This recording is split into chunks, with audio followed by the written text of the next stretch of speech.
10টা বছৰ হৈ গ'ল বিজেপি চৰকাৰৰ দিনত এই ৰাস্তাটো বনাই নিম বুলি বহুত মানে প্ৰতিশ্ৰুতি দি আছে আমাৰ ৰাইজক।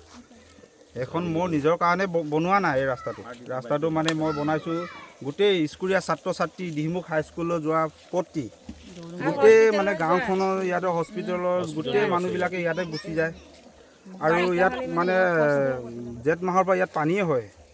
পানী হোৱাৰ কাৰণে আৰু গাংগুৰালৈকেতো পথটো মানে গোটেই মানুহ ইয়াত অহা যোৱা কৰে বেকুৰি চাপৰি মানুহে এই পথটো বনাই দিম বুলি কৈ মই প্ৰতিশ্ৰুতি বহুতবাৰ দি আছে।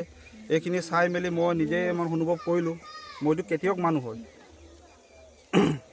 অনুভৱ কৰি মেলি মই এবাৰ চাইছোঁ বতৰটো অলপ ভাল দেখাৰ কাৰণে মই এই ৰাস্তাটো নিজেই নিজৰ ধনেৰে বনাম বুলি মই চেষ্টা কৰিছোঁ। আজিৰ তাৰিখত এই ৰাস্তাটো মই বনাব পৰাকৈ সক্ষম হৈছোঁ।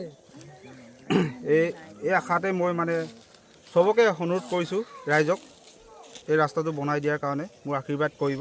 নিজৰ ধনেৰে এই ৰাস্তাটো মই বনাই দিছোঁ। কোনো ইয়াত বিৰোধিতা দল সংগঠনক মই ছাপোৰ্ট কৰা নাই। এই ৰাস্তাটো নিজে নিজৰ ধনেৰে নিজে ইনকম কৰিছোঁ, নিজে এই ৰাস্তাটো বনাবলৈ মই আজি এই পৰ্যায়লৈ হাই কৰিছোঁ।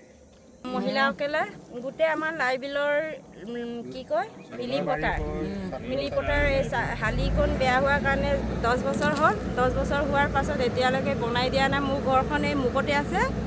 কিবা হেৰি গোট দিলেও আমাৰ মোৰ ঘৰতে গোটেই মানুহখিনি গোট কৰে, কিন্তু গোটকেও ৰাস্তাত মানে কোনেও নাচায়। এইকাৰণে আমি আজি যেনে তেনে মানে ৰাস্তাহেদি মানে গোটেই বুথ কেন্দ্ৰলৈ অহা যোৱা কৰি থাকে আৰু হস্পিটেললৈ যায়, তাৰপাছত গাংগুৰালৈ যায়। কিন্তু বাৰিষা হ'লে মানে বহুত কষ্ট, কিন্তু আমাক ৰাস্তা লাগে অকণমানি হ'লে কিমান নাও পৰা আমি চলি থাকিম।